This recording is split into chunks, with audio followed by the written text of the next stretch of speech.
Hi, I'm Dr. Long, and my practice is called Midwest Low Vision. I'm a low vision specialist for over 25 years now. And today I wanted to share a success story from Kathy S. In 1998, my eye doctor sent me to an eye specialist because my best corrected vision in one eye was 20/40 and the other was 20/50.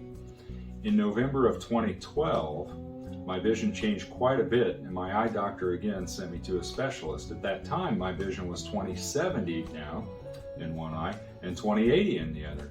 I didn't know it, but I was now classified as having low vision. No one told me this or suggested resources to help me with everyday tasks such as changing the lighting in my home to make life a bit easier.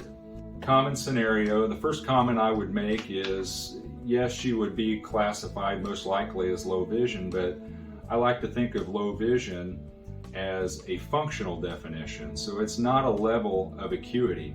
I see patients probably every week who have near normal vision.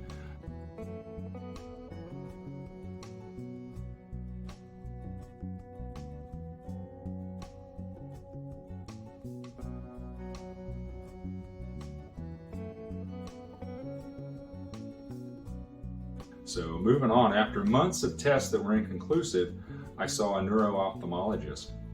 She suggested that I did in fact have a congenital defect of my optic nerves, and she wanted to have a blood test done to confirm this. It was confirmed that I have dominant optic atrophy. So I had a diagnosis but no course of action, as there was nothing that could be done to reverse my vision loss, and no real idea of my future vision loss because this is a rare disorder and not much research has been done. I was told to monitor my vision loss and see my eye doctor as often as needed to update my glasses. She should have been referred a long time ago, and certainly at this point she should have been referred because there is so much more that we can do, as we'll find out. Over the next few years, my vision could be corrected to the 20/70 and 20/80 acuity, but my quality of life was not as good as it could have been. I had to read on a Kindle or iPad so that I could increase the font size. I didn't enjoy crafting because it was difficult to see what I was doing. I used magnifiers all the time. I was still able to drive and work, but I had daylight driving hours only, so that dictated my work schedule. Also, thankfully, I was able to have a larger computer monitor at work. No one really knew how much of a struggle I had with my vision over the next 9 years because I became good at adapting to my situation. I pretty much quit driving in the summer of 2021 because I knew I could not see as well as I should. It made me nervous and anxious. Then everything changed. In December of 2021, I found Dr. Long while I was watching a YouTube video of a girl that I follow. It said Midwest Low Vision. I had never heard of low vision before, but I thought, what the heck? It said there was a free phone consultation to see if they could help. I talked to Holly, who is our low vision technician, and Kathy says, who is wonderful, by the way. She is a Bioptic user also, so she knows what it means to not be able to see and to have tools available that help you see better. I was able to schedule an appointment within a few days, but I had little idea what to expect on my first visit. I have had some bad visits with eye doctors over the course of my life and hoped I didn't have to get poked and prodded. Dr. Long actually listened, in caps, to what I had to say and what my goals were. Those things that I wanted to be able to do with more ease. Reading and driving were at the top of my list. It was the most relaxed eye exam I ever had. I knew I had found someone who wanted to help me see the best that was possible for me.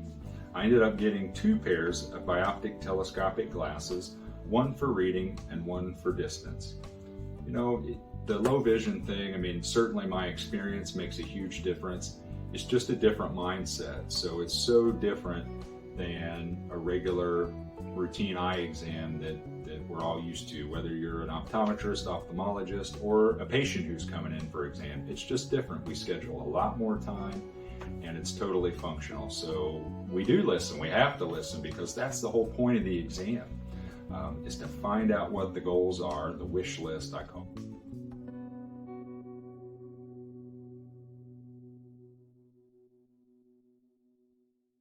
In January of 2022, so pretty recent now, I got my distance glasses. I could read signs across a store, exclamation points.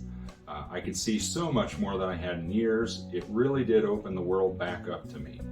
I could read the 20/40 line with clarity in caps and exclamation points. I didn't have to guess what was there. Holly did a great job training and coaching me in how to use the Bioptics. There is a big difference in depth perception between the carrier lens and the Bioptics, and that takes some practice. So what she means by that, I think, is the vision through the telescope is magnified, and it's a smaller field of view, and things look closer, of course. And then when you lift your chin and you're looking under the telescopes, it's your normal vision, what we call the carrier lens, because it carries the telescope. So in February, I got my reading glasses. I was able to hold my phone at a normal distance and read it instead of having it about 6 inches away from my face. So I think, we set her out here a little bit farther. In the office, I could read the page that has smaller and smaller font sizes all the way down to the bottom without struggling. The other thing that I have really enjoyed since getting the reading glasses is being able to read a menu in a restaurant without struggling, even if the lighting is not the best. In the past, I always had to use a magnifier on my phone to help with this. So there's different options for reading, and I've covered this in other videos. What Kathy preferred is a reading telescopic lens. So it's technically not a bioptic. A bioptic is a term reserved for the pair for distance. But this does have telescopes in a similar manner, but they're mounted low and angled in and focused at a particularly close distance versus far, far away. So it gives you a little more room to work, and she likes that. So now that I had my bioptic glasses, the next thing I wanted to do was be able to drive again without being anxious. I just needed my confidence back, that I could see things that I needed to be able to see to stay safe. I was able to go through vocational rehab, which is a program through the state that helps with options to help you attain goals in your everyday life.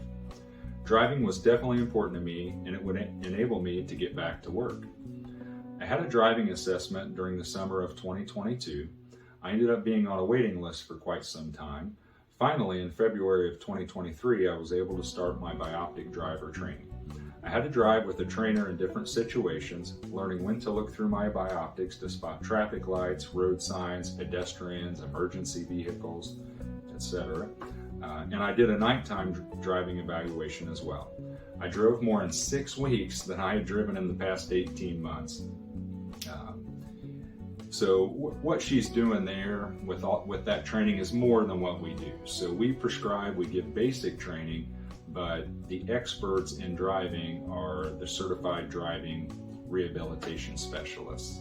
So they are people who are making sure that these drivers like Kathy are safe, and that they understand not only how to drive in routine ways, but that they understand how to use their Bioptics and special glasses that they might be using, and they're trained in doing that. The last part of being able to drive with Bioptics is a driving test. On March 21st, 2023, I was scheduled for my driving test. My trainer picked me up and we went to the local BMV. She said she is always nervous for her trainees during the test, but I passed the test and I am now a licensed Bioptic driver. I now just have to get a vision test every year to confirm that my vision is still good enough to drive by state standards. I'm now free to drive whenever I want to, and I no longer have daylight driving hours only. This opens my world back up in ways that I didn't think possible just a year ago. I'm amazed at how much better life is with the Bioptics. I even wear the distance pair to watch TV. Dr. Long, Holly, and the rest of the staff at Long Family Eye Care and Midwest Low Vision are awesome, and definitely do everything possible to make life better for their patients. Kathy S. So again, her story is typical, and it's a success story, but I think it could have been successful at an earlier stage for Kathy. And we're always working on that. That's part of what these videos are for. So hopefully that changes in the future. A couple other points. Vocational rehab was mentioned. We call that VR, Voc Rehab. But those are all short for vocational rehabilitation. And it's a program in Indiana and other states that can allow someone who is in the workforce or trying to get into the workforce to do so if they have a disability. So the vision disabilities that we deal with and low vision certainly often qualify for that. So Kathy was able to get some financial aid to go through the training. So in Indiana, our bioptic drivers do have to be recertified every year. It's a pretty simple process just to make sure their visual acuity, peripheral vision, color vision, and some other things are stable. So that's all I have. And again, Dr. Long with Midwest Low Vision. Always nice to share a success story. And call me if you have any questions at 877-577-2040. Thank you.